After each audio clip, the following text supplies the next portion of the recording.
the big story this evening is that Zelensky has changed his mind again. He's in the grip of a kind of schizophrenia, and he may well have sold the same mineral rights twice to two entirely different partners. It looks as if he signed in the 100-year deal. How absurd and vainglorious is that?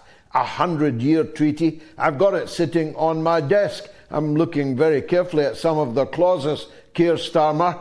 If you imagine that your 100-year treaty is going to silence me, you don't know me at all.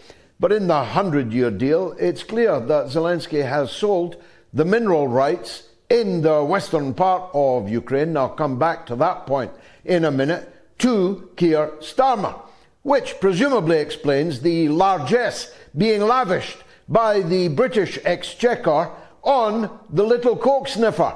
£8 billion sterling has been given by Keir Starmer to Zelensky since Starmer became Prime Minister not even a year ago, not even 9 months ago. 8 billion in 9 months is pretty good going. But then there might have been gold in them there hills, or at least minerals, and Starmer had secured the rights to them, except having refused in the White House to sign a deal giving the same minerals to the United States, having been thrown out of the White House, almost physically ordered off the premises, refusing to sign the mineral agreement, Zelensky has now said in a letter to Donald Trump, which actually is a tweet. The postal services are so last century. I mean, snail mail, forget it. Send a tweet between one president and the other, totally capitulating and saying that you're coming back, you want to come back, having said that you will never go back, having been told by President Trump you'll never be allowed back. Now he wants back in the White House. But he wants Macron and Starmer to go with him. Maybe like, a couple who've adopted him, his guardians. Macron and a man, I know it's hard to believe, but Starmer and Macron were ready to go, or at least until this afternoon when Macron denied that he was going to go. So it looks like only Starmer wants to accompany little Zelensky back to the White House, where he will sign over the exact same minerals he's already sold to the British to the United States of America. Meanwhile, Donald Trump has scrapped the intelligence sharing agreement that he had with Ukraine.